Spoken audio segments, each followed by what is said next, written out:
Ho,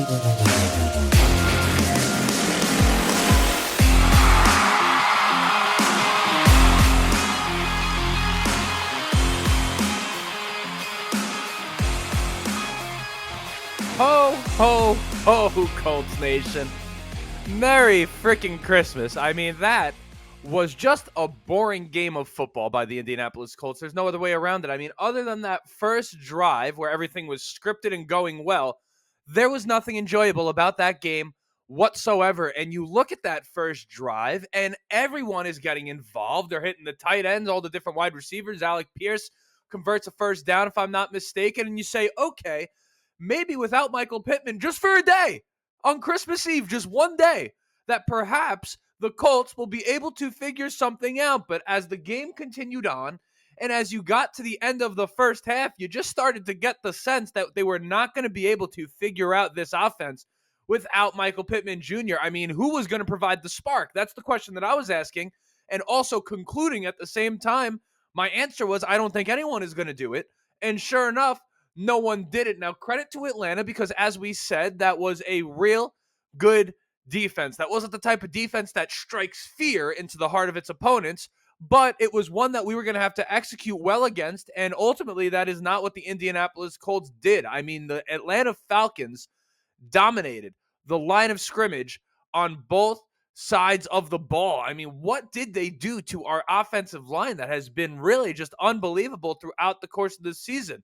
Offensively, the Falcons did a much better job of getting the ball into their playmakers' hands in positions for them to succeed. They did that far better than we did. Now, if we were to narrow it down to one thing, right, because we could talk about everything. The defense was horrific. I thought the Falcons did a good job confusing our offensive line up front. I mean, there was a lot of things going on, and there's a lot of things to be upset about, right? There's a lot of things to be a Scrooge about, like Ebenezer himself, on Christmas Day. But ultimately, if we were to boil it down to one thing for me, it is the fact that this offense was not prepared to produce without Michael Pittman Jr. I made a video last week. I mean, that was an eventful week as far as his status went, right? I made a video, I don't know, on Thursday about basically asking the question, will the Colts be prepared to produce without him? I wasn't so sure, but I went through all the variables involved, and then all of a sudden it came out he was going to play. So I put out the game preview on Friday like he's going to play, and then Saturday they're like, oh, just kidding. Wasn't going to happen. I don't know. That's why I like to put out the previews as close to the game as humanly possible, but I opted for Friday this week for reasons I forget right. I picked up a shift on Saturday, so I had to release it on Friday. But the point is, if I knew Michael Pittman wasn't going to play this game, I would not have been very optimistic about the Colts' chances of winning, and I would not have been surprised that they were the underdog going into the week. As an offense, when you are struggling, you have to have something to fall back on, right? You have to have your bread and butter, right? You can't have no bread and no butter, particularly if you're hungry and you're out there starving and you're trying to make something happen. The bread and butter, at the minimum, if you have nothing else, you should have the bread and butter. The Colts had nothing to fall back on. I mean, as it turns out, Jonathan Taylor, superstar running back, no disrespect to the guy, Michael Pittman Jr., at least as the offense is currently constructed and currently flows, is far more important to this team's offensive success than Jonathan Taylor is. I mean, there was a drive early in the second quarter, right? And I believe both of the things I'm about to point out were on the same drive, but there's one where you have Josh Downs running from outside on the left like Michael Pittman normally does, and they run this little in route over the middle. That would have been a conversion, but the throw ends up sailing on him, and it's a ball that Pittman normally receives, and you're just sitting there thinking, man, Gardner Minshew, and this is nothing against Minshew. This was not Minshew's fault this game at all. He didn't have much to work with, but you throw that ball, it sails, and you're looking, well, you're like, if Michael Pittman was there, that was a perfect pass. All the repetition, all the timing that goes into getting that route in the right spot, and then you throw it, Gardner Minshew, muscle memory, to Michael Pittman. All of a sudden, Josh Downs, who is about half a foot shorter than Michael Pittman, the ball sails on him, right? And then on the same drive, I believe with about 9 minutes left, it's 3rd and 10. Josh Downs is gassed. They have to take him out. So now you're on a 3rd and 10, which is not favorable with all of your best guys in.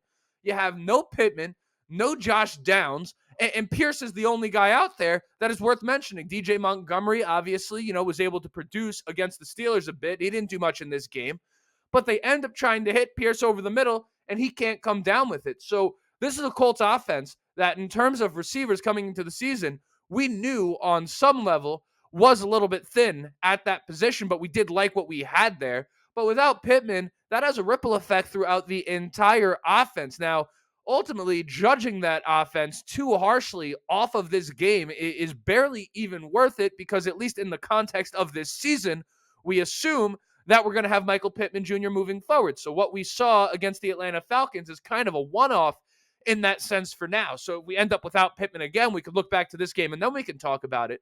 But as far as looking at the Colts as a whole and being like their offense sucks, listen, Michael Pittman Jr. is obviously massively important to this team's offensive success. If you didn't realize that prior, it's certainly clear to you now. And maybe some of you guys should start opening up to the fact that he is a wide receiver one and he does deserve his money. But the good news is that nothing at all has changed in the playoff picture for these Indianapolis Colts because everything that needed to happen for us did happen. Now, sure, missed opportunity in losing the game, but again, we were a little handicapped to begin with. Our hands were tied behind our back on some level without Michael Pittman Jr., right? But the Jaguars lost, the Texans lost, the Broncos lost. Not that that was super important, but that would have been an added complication. The Bengals lost to the Steelers. So all of a sudden, coming into this week, the scenario is exactly the same.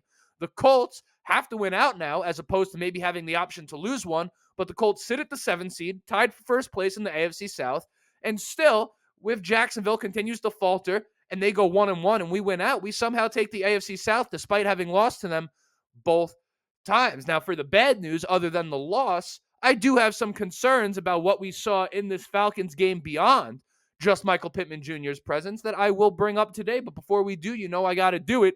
Even on Christmas, the gift that keeps on giving is me introducing myself. My name is Justin. This right here is the Riding the Bench Colts cast. And as always, I ask anyone enjoying, if you go ahead, shoot the video a like. It's going to help me get out to as many Colts fans as humanly possible. We are so close to 2,000 subscribers over here. That's a huge milestone for me. If you continue to watch the videos and continue to enjoy the videos, like the videos, etc., or you do nothing, you just sit there and watch it and help the retention time. That's good for the algorithm. That's good for the analytics. You're helping all the same.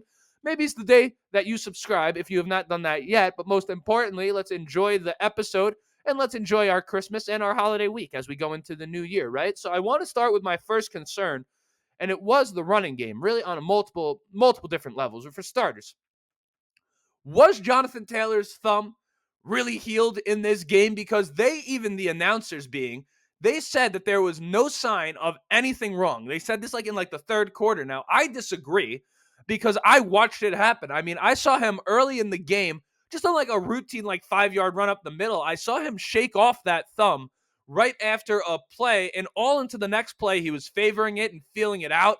And the announcers all but left it alone. No one observed it. No one said anything about it. Perhaps they observed it and decided not to say anything about it. But after that, I thought he ran really timid. I mean, the next one was into the line of scrimmage, and he had a chance to put a little stiff arm in there with that hand, with the injured hand, and he did not. So, you do have to wonder how good he felt throughout the course of that game, because the idea that we can run the ball the way we did with Trey Sermon, Mike Goodson, it's Tyler Goodson.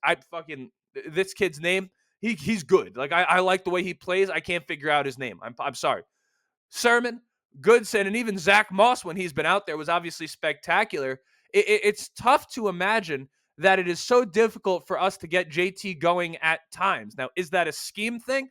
I don't know. I mean, whatever happened, we think back to the Jonathan Taylor MVP season in 2021, and that was a lot of work under center, right? And whatever happened to just running the football under center. Now, I know the Colts run the RPO perhaps more than anyone in football, and I know that doing that out of the shotgun gives you more different options in the passing game, and it is run-pass option, so the idea is that you would have the best of both worlds, right?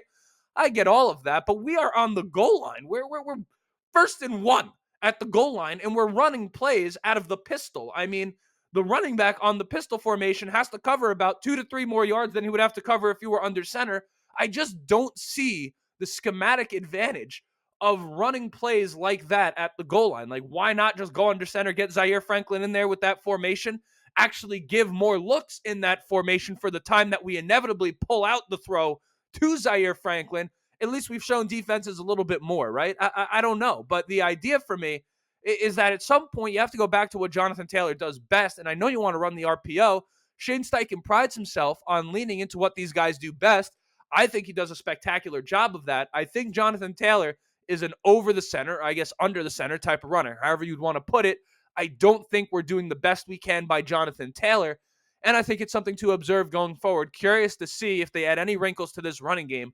Again, the wrinkle I'm looking for is perhaps you go under center once in a while to get this thing going, but that's neither here nor there. On kind of the topic of the running game, but really the pass protection as well, the offensive line, I mean, what the hell happened there, right? I mean, a lot of the times, Atlanta was rushing four guys. Now, the complication in it was who were they going to be rushing, right? I mean, they'd be dropping linemen back, sending linebackers into blitz and filling their space, right? Doing stunts on the defensive line. So maybe you have two guys lined up here, but this guy's going in that gap, that guy's going in that gap. So they forced the Colts offensive line to have to communicate and play cohesively, which they were unable to do. And in hindsight, as much as we like what Will Fries has done this year, I think he has proven a lot of people wrong. I think Will Fries has proven that he can start at guard for this team moving forward. That doesn't mean you add no competition to the position, but I think Will Fries has done well. But when you have him and Blake Freeland, the rookie, on the same side, those two communicating, those two picking up on all of these different things that are going on was going to be tough.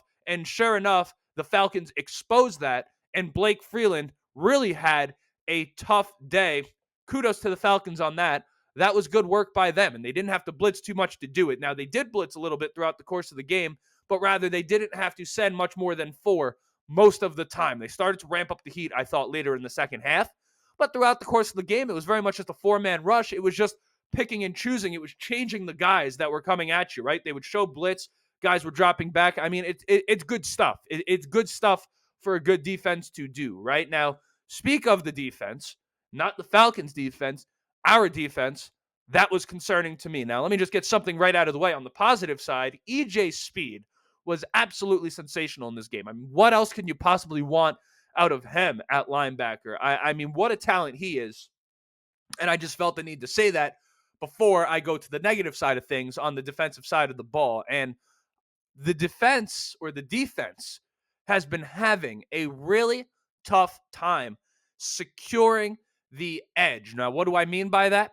I mean, a lot of the big plays against this defense have kind of started outside of the hash markers, right? Whether it's screens, tosses, swings, etc., but they kind of hit us with these short plays in space because we're playing that backup zone a little bit, because we're kind of playing that soft zone, and teams are just gashing us with plays that are no air yardage, right? I mean, plays that are literally starting 1 yard past the line of scrimmage, 3 yards behind the line of scrimmage, whatever it may be, and teams are hitting us for a lot of explosive plays with that. Now, I don't know exactly how to fix that, because it's not just blitzing. If you're going to run a screen, a blitz is almost what you want a team to run against the screen, because you're taking more guys out of coverage in those situations. So I don't know what it is that you do, but it is something that's becoming a trend, and Atlanta scored 29 points. Realistically, I thought Heineke did us some favors in that game.